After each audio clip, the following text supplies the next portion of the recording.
Hello everyone, and welcome back to our channel, Forever in Memory.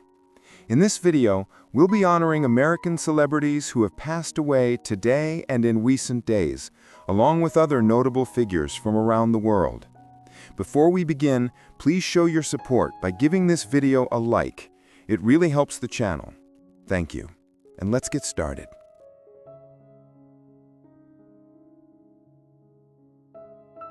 Oscar Wilde was an American businessman who passed away at the age of 101. A self-made oil tycoon and one of the most formidable figures in the Texas energy world, he rose from humble beginnings to become one of the most influential voices in the petroleum industry. Known for his sharp instincts, fearless negotiations, and unapologetic style, Wyatt built Coastal Corporation into a multi-billion-dollar powerhouse that helped shape America's modern energy landscape. Born in 1924 in Beaumont, Texas, he grew up during the Great Depression, working odd jobs and serving as a pilot during World War II before entering the oil business. His life became a symbol of grit and ambition, a man who understood both the risks and rewards of taking bold action. Over the decades, he navigated the volatile world of oil trading with both brilliance and controversy, earning respect and criticism in equal measure. Though his career saw storms and headlines, Oscar Wyatt remained a towering presence until his final years, admired for his relentless work ethic, his deep loyalty to his employees, and his belief that success was never given, only earned. His story embodied the complex spirit of the American entrepreneur, daring, stubborn, and unforgettable. György Mezei was a Hungarian football player who passed away at the age of 84. Revered both on and off the field, he was a man whose influence on Hungarian football spanned generations. Known first as a talented midfielder with a sharp tactical mind, he later became one of the nation's most respected coaches, guiding teams with discipline, intelligence, and heart. Born in 1941 in Budapest, Mezei came of age during a time when football was more than a game. It was a source of pride and identity for a country rebuilding its spirit. His playing career, though modest compared to his later achievements, revealed the analytical precision that would define his coaching philosophy. In the 1980s, he took charge of the Hungarian national team and led them to qualification for the 1986 World Cup, an achievement that remains one of the nation's most memorable footballing moments of that era. Throughout his career, Mezei was admired for his leadership, humility, and passion for developing young talent. His influence extended beyond tactics and trophies. He taught his players integrity, perseverance, and the art of teamwork.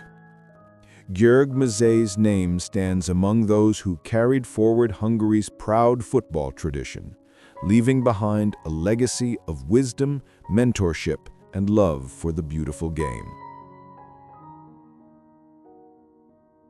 Joan Bennett Kennedy was an American socialite who passed away at the age of 89. Known for her grace, intelligence, and quiet strength, she was a prominent figure in American public life during one of the most storied eras of the Kennedy family. As the former wife of Senator Edward Ted Kennedy, she stood at the intersection of politics, culture, and history, embodying both the glamour and the pressures of a life lived in the public eye. Born in 1936 in Manhattan and raised in a family that valued education and refinement, Joan's poise and musical talent distinguished her early on. A gifted pianist, she once aspired to a career in music before fate tied her to one of America's most famous families. Her marriage to Ted Kennedy in 1958 placed her at the heart of political history, witnessing both triumphs and tragedies that defined a generation. Through moments of joy and deep personal struggle, she maintained an elegance that made her admired by the public and respected by those who knew her personally. Beyond her public image, Joan Bennett Kennedy devoted much of her later life to advocacy and quiet philanthropy, especially in causes related to health and addiction recovery. Her resilience, dignity, and enduring empathy turned her story into one not only of privilege, but of perseverance. Remembered as a woman of substance behind the headlines, she leaves a legacy of grace under pressure and compassion in the face of adversity. Ace Fincham was a British drummer who passed away at the age of 62. Best known for his dynamic energy and charismatic stage presence, he became a prominent figure in the rock and glam metal scene of the 1980s. As the drummer for Tiger Tails, one of the United Kingdom's most iconic glam bands, Fincham helped define a sound and image that captured the wild spirit of the era, loud, colorful, and unapologetically bold. Born in the early 1960s in the United Kingdom, Fincham discovered music as a teenager and quickly found his rhythm behind the drum kit. His powerful playing style combined precision with raw passion, making him the heartbeat of every band he played with. Tiger Tails rose to international attention with their flamboyant look and infectious sound, and Ace's relentless drumming drove their performances with explosive intensity. Though his life on stage was full of noise and movement, those who knew him personally remembered a kind, down-to-earth man with a wicked sense of humor and a deep love for his craft. Even after the glam era faded, he continued to perform, record, and inspire younger musicians. Ace Fincham's legacy lives on in the pulse of every drumbeat that still echoes from that golden age of British rock, a rhythm that refuses to die. Zdravko Šotra was a Serbian film director who passed away at the age of 92. A towering figure in the cultural life of the former Yugoslavia and modern Serbia, he was celebrated for his profound storytelling, cinematic elegance, and deep understanding of human nature.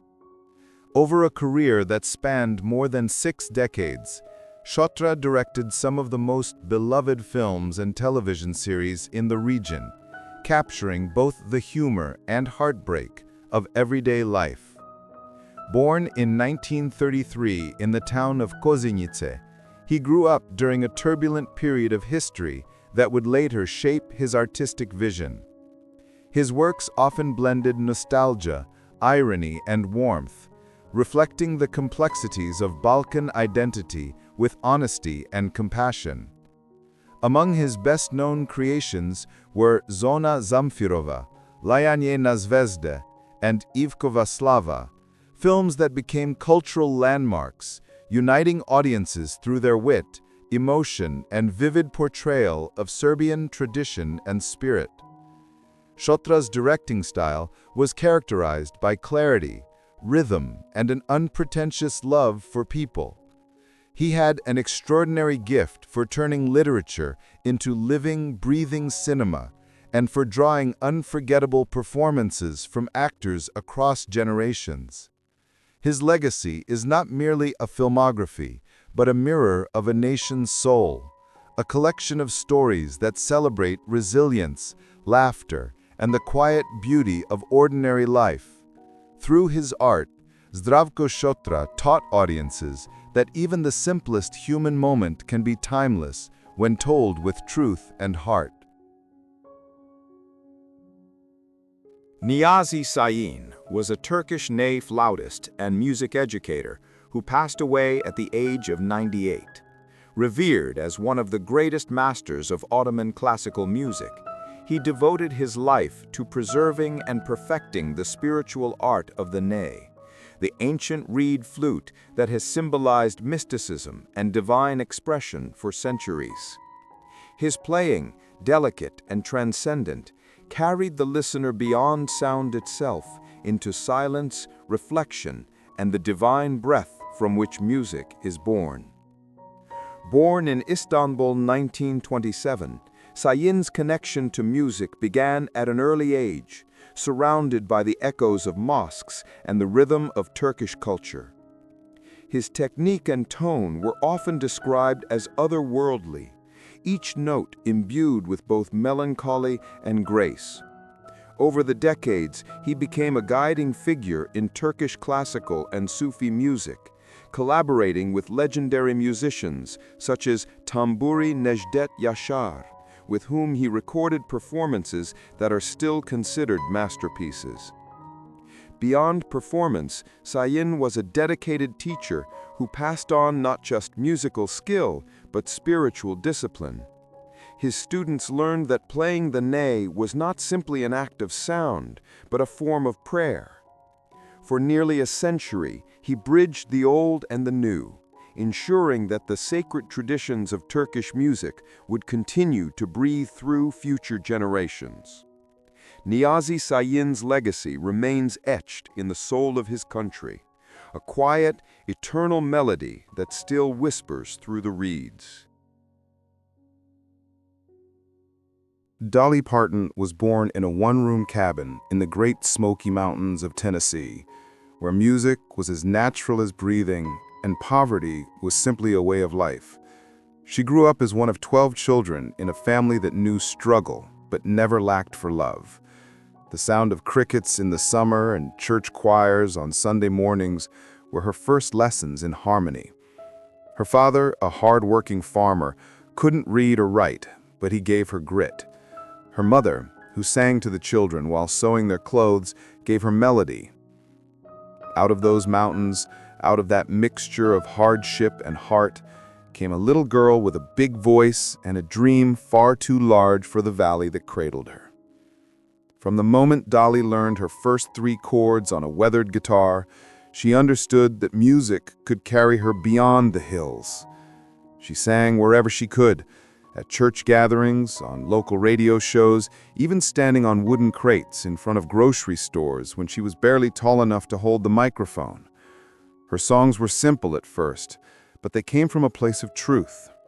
Neighbors would stop to listen, their eyes softening as the child sang about love, loss, and faith, with a wisdom far beyond her years.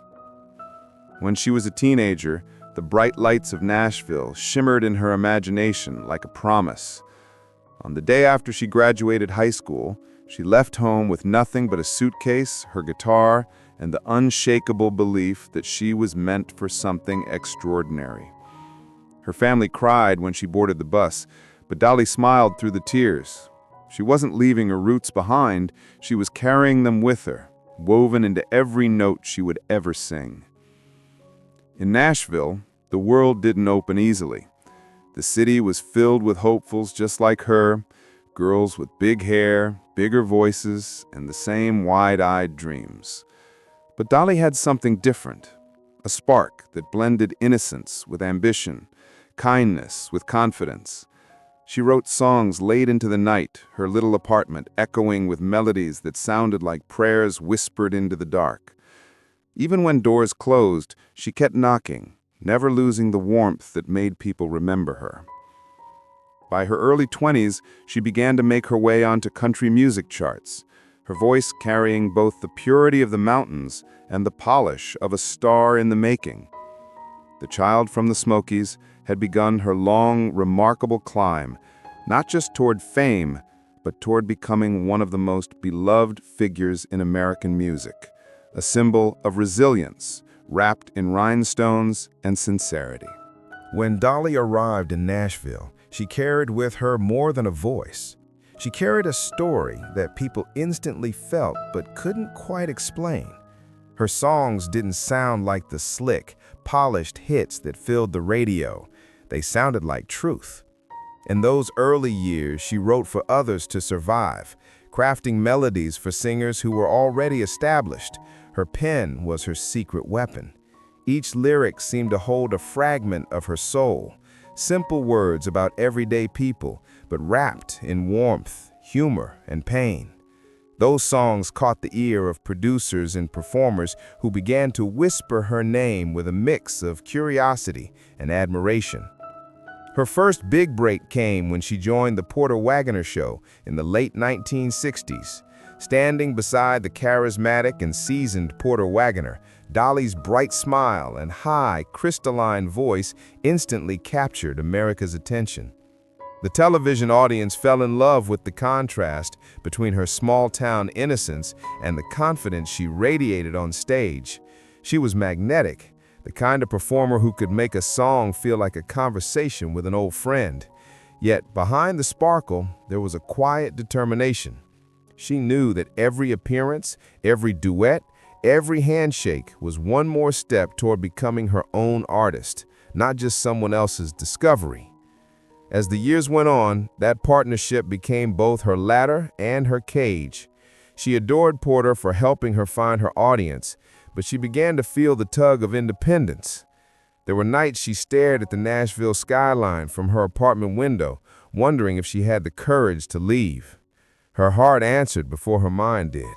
She wrote, "I will always love you," a farewell disguised as a love song, tender and timeless. When she first sang it for Porter, he wept. That song became more than her goodbye. It became her anthem of self-respect, one that would echo through generations. The 1970s marked the birth of Dolly Parton, the icon. She emerged from the shadow of mentorship with a sound that was entirely her own. Part country, part gospel, part pop, and completely her spirit. Songs like Jolene revealed her storytelling brilliance, her ability to turn jealousy and vulnerability into art that felt universal. Her voice danced between strength and fragility, turning every phrase into a heartbeat. At a time when country music was still dominated by men, she stood at the microphone, unapologetically feminine, confident, and radiant. People often talked about her appearance, the blonde hair, the glittering clothes, the laughter that could fill a room. But beneath the glamour was a woman who understood survival. She knew how it felt to have nothing, to dream through hunger and cold nights. Her glamour wasn't vanity, it was armor. It was her way of saying that beauty can be built out of pain, that joy can be worn like a crown, even when life tries to humble you. In every sequin dress and every tender lyric, Dolly Parton was telling the world the same thing she had always told herself, that kindness and courage are not opposites, but the same thing said in two different ways. By the late 1970s, Dolly Parton had crossed a line few country artists dared to approach. She became a global phenomenon. Her songs were no longer confined to southern radio stations or smoky honky-tonks. They were played in cities across the world, where audiences who didn't even speak English still understood the emotion in her voice. When Here You Come Again hit the charts, it signaled a transformation. She was no longer just the girl from Tennessee with a guitar. She was a star who could fill concert halls and movie theaters. A woman who had taken the poetry of the mountains and turned it into a universal language. Hollywood soon came calling. Dolly's charm, humor, and unfiltered authenticity made her irresistible on screen.